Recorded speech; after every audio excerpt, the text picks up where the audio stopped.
کو خراج تحسین پیش کرتا ہوں جو آج اپنے ایکسپو کی.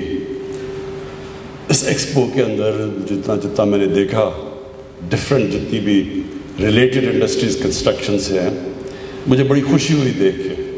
اور میں صرف ایک چیز کہنا چاہتا ہوں کہ پوری کوشش کرنی چاہیے کہ سارا جو را مٹیریل سب پاکستان میں اویلیبل ہے, تو وہ انڈسٹری کم ڈپینڈ کریں امپورٹس کے اوپر. کوشش کریں کہ سب کچھ یہاں سے مینوفیکچر کریں, اور میں آپ کو یقین دلاتا ہوں کہ ہم آپ کی پوری مدد کریں گے. گورنمنٹ کا کام ہے کہ زیادہ چیزیں پاکستان میں بنائیں, کیونکہ کنسٹرکشن کی بوم آ رہی ہے پاکستان میں. کنسٹرکشن کی کیوں بوم آ رہی ہے؟ کہ ہماری ڈیمانڈ ہے بہت بڑی. ہماری 22 کروڑ آبادی ہے, اور اس آبادی کی ضروریات ہیں, گھر ہیں, لو کاسٹ ہاؤسنگ ہے, عام لوگوں کو ضرورت ہے گھر کی. ہمارے ملک میں کبھی موقع ہی نہیں ملا کہ ایک دہاڑی دار, ایک عام آدمی, ایک گورنمنٹ سرونٹ جو کہ کلاس 4 کا گورنمنٹ سرونٹ, یہ ان کو کسی کو بھی موقع نہیں تھا کہ اپنا گھر بنا لیں, کیونکہ کوئی کانسیپٹ نہیں تھا مورگیج فائنینسنگ کا. تو جو ہم نے 2 سال لگائے یہ جو فور کلوجر لا پاس کروانے کا عدالتوں سے, اور اب یہ راستہ کھول رہا ہے کہ بینکس پیسے دیں گے لوگوں کو مورگیج فائنینسنگ یعنی ہاؤس کی, گھروں کی فائنینسنگ کے لیے. اور یہ پھر جو 22 کروڑ ہماری آبادی ہے یہ اثاثہ بن جائے گا, کیونکہ یہ ڈیمانڈ جنریٹ کرے گا. ڈیمانڈ کی وجہ سے کنسٹرکشن کی وجہ سے جتنی انڈسٹری کنسٹرکشن کے ساتھ ریلیٹڈ ہے وہ سب چل پڑے گی. اور سردار یاسر, آپ نے اتنی زیادہ باتیں کر دی اپنے چھوٹے سے ایڈریس پہ, اور اتنی آپ کے اندر جنون تھا کہ اتنی تیزی سے باتیں کی کہ میں سب کو تو جواب نہیں دے سکتا, لیکن میں آپ کو سمرائز کرتا ہوں کہ میری گورنمنٹ کی کوشش کیا ہے. دیکھیں, سب سے پہلے اس گورنمنٹ کی کوشش یہ ہے کہ ہم کیسے اپنے غریب کمزور طبقے کو اوپر اٹھا سکتے ہیں. اس کی کانسنٹریشن ہماری گورنمنٹ کی یہ ہے کہ ملک ترقی نہیں کر سکتا, کوئی بھی دنیا میں ملک ترقی نہیں کرتا جیسے چھوٹا سا طبقہ امیر ہو اور باقی غریبوں کا سمندر ہو. یہ نہیں ہو سکتا. اگر یہ ہوتا تو ہندوستان اور چائنا 35 سال پہلے دونوں ایک ہی جگہ پہ کھڑے تھے. آج چائنا آسمانوں پہ پہنچ گئے, ہندوستان میں غربت کی سمندر ہے. وجہ یہ ہے کہ ہندوستان میں چھوٹا سا طبقہ امیر ہو گیا, باقی ان کی غربت کی انتہا ہے. اور چائنا نے اسی دور کے اندر اپنی کروڑوں لوگوں کو, تقریباً 70-80 کروڑ لوگوں کو غربت سے نکال لیا. وہ آج سپر پاور بن گیا, وہ وہیں کا وہیں کھڑا ہے. تو پاکستان نے اگر آگے بڑھنا ہے, اور یہ ہے ریاست مدینہ کا ماڈل. ہمارے نبی صلی اللہ علیہ وسلم نے نیچے سے طبقے کو اوپر اٹھایا تھا. پہلی دفعہ فلاحی ریاست بنائی تھی. فلاحی ریاست کا مطلب کیا ہے؟ کہ آپ اپنے کمزور طبقے کی بنیادی ضروریات پہلے پوری کریں. یہ گورنمنٹ کی ذمہ داری ہے. یہ جو باقی ماڈل دنیا نے اپنایا, مغرب نے اپنایا, ویلفیئر سٹیٹس بنی, لیکن یہ سب سے پہلے دنیا میں انہوں نے اپنایا, اور انہوں نے ثابت کیا کہ قوم جو کہ کس کی حیثیت ہی کوئی نہیں تھی, چند سالوں میں دنیا کی امامت کی انہوں نے.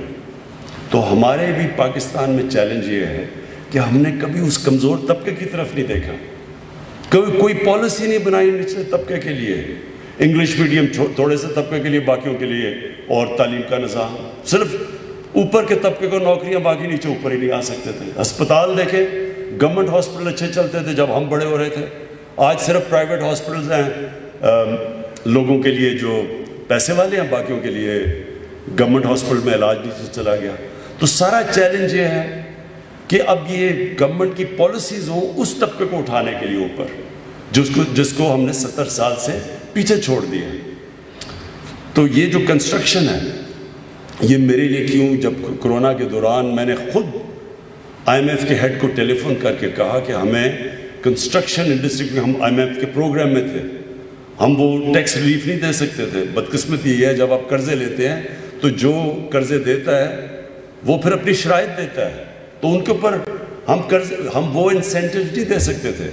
تو کرونا کے دوران میں نے اس کو ٹیلی فون کر کے پھر وہ کنسیشنز لی کنسٹرکشن سیکٹر کے لیے، اور اس کا مقصد یہ تھا کہ ہماری سب سے پہلے عام آدمی کو، غریب لوگ کو، دیہڑی دار کو نوکریاں ملیں، کیونکہ جب آپ لاک ڈاؤن کرتے ہیں تو سب سے پہلے غریب طبقہ کرش ہو جاتا ہے، تباہ ہو جاتا ہے۔ ساری دنیا میں غربت بڑھ گئی ہے کرونا کی وجہ سے، لاک ڈاؤن کی وجہ سے۔ تو وہ میں نے اس سے کنسیشنز لی، اور پھر ہم نے بار بار میٹنگز کی، اور ہم نے ریئلائز کیا اتنی زیادہ ہماری رکاوٹیں ہم نے ڈالی ہوئی ہیں بزنسز کے سامنے، کنسٹرکشن کے سامنے، انڈسٹری کے سامنے۔ یہ جو بھی یاسر نے باتیں بھی کی کہ ہمارا سسٹم ایوالو ایسا ہو گیا ہے کہ وہ بجائے فیسیلیٹیٹ اور انکریج کرنے کے، مدد کرنے کے انڈسٹری کی اور ویلتھ کریشن کی، وہ رکاوٹیں ڈال دیتا ہے۔ یہ سسٹم، جب ایک سسٹم نیچے جانا شروع ہوتا ہے، جب ایک معاشرہ نیچے جاتا ہے، تو یہ سب سے بڑا پرابلم آ جاتا ہے کہ بیوروکریسی اس کی ایسی بن جاتی ہے کہ وہ بجائے انکریج کرے کہ ملک آگے بڑھے اور خوشحالی آئے ملک میں، وہ اپنا سوچنا شروع ہو جاتی ہے کہ ہم کیسے اپنا پیسہ بنا سکتے ہیں۔ تو وہ سسٹم کو چینج کرنے میں ٹائم لگتا ہے۔ جب آپ ایک اصلاحات کی بات کرتے ہیں تو وہ ایک کہتے جی کدھر ہے نیا پاکستان، جس طرح بٹن دباؤ تو نیا پاکستان آ گیا۔ یہ ایک جد و جہد کا نام ہے، ایک سسٹم چینج کرنے کا نام ہے، ایک مائنڈ سیٹ چینج کرنے کا نام ہے، اور وہ آپ دیکھیں گے کہ وہ شروع ہوا آج پاکستان میں۔ ہم نے جس طرح جنرل حیدر نے کہا مسلسل میٹنگز کی رکاوٹیں دور کرنے میں، ابھی بھی رکاوٹیں ہیں، لیکن جو 2 سال پہلے تھیں اور اب تھی، اب کنسٹرکشن کے لیے وہ انسینٹیو سے جو کبھی پہلے نہیں تھے۔ انشاءاللہ آپ کے لیے ہم انسینٹیو بڑھاتے جائیں گے۔ آپ نے ابھی بات کی ہے کہ ایف بی آر سے پرابلمز ہیں، ایف بی آر کے اندر ہم مسلسل ریفارمز لانے کی کوشش کر رہے ہیں۔ ہمارے پاس ایک فائنانس منسٹر آیا شوکت ترین، جو سمجھتا ہے پرائیویٹ سیکٹر سے۔ شوکت ترین کو پتہ ہے کہ کس طرح کی مسئلے سے پرائیویٹ سیکٹر اور انڈسٹری کو آتے ہیں۔ تو ملک نے تو آگے تک بڑھنا ہے جب سب سے پہلے ہم اپنی نوجوان آبادی کو روزگار دیں۔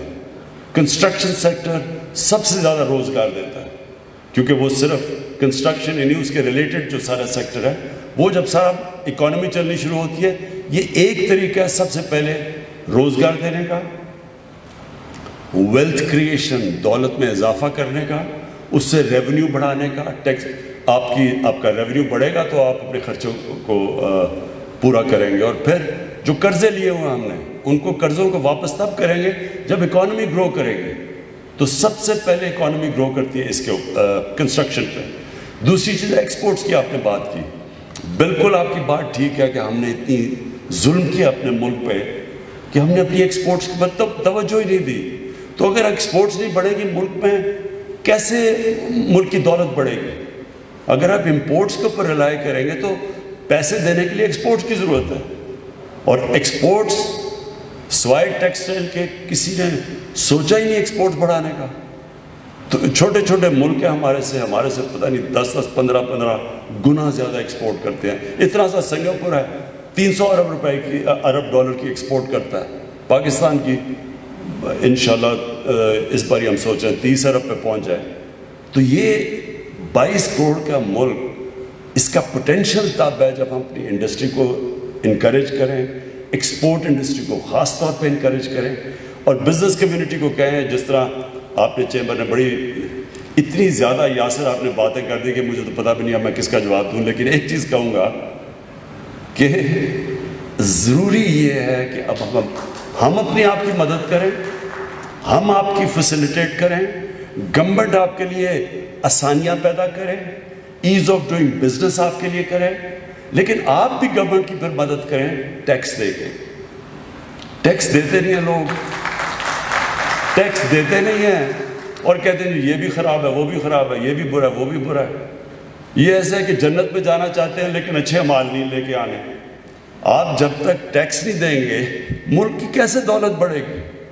تو ہم کیسے آپ کے لیے فیسیلیٹیٹ کریں گے؟ تو یہ 2 وے سسٹم ہے، ہم نے آپ کی مدد کرنی ہے، آپ کی دولت میں اضافہ ہو، آپ نے ہماری مدد کرنی ہے ٹیکس دے کے تاکہ ہم انفراسٹرکچر ٹھیک کریں، اور آپ کے ملک کو جو بنیادی ضروریات ہے لوگوں کی، تعلیم، صحت، سڑکیں، بجلی، یہ جو آپ کو امینٹیز چاہیے وہ ہم پوری کریں۔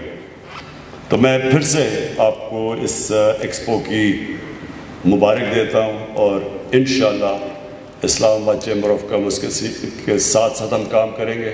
آپ کی جو مشکلات ہیں آپ نے ابھی بتائیں، یہ جو آپ لیز کی کوئی بات کر رہے تھے، یہ انشاءاللہ ہم اپنی کنسٹرکشن کی میٹنگ میں اس کو بھی CDA کو ان کو بھی بلاتے ہیں اور انشاءاللہ آپ کا پرابلم سالو کریں گے۔ Thank you.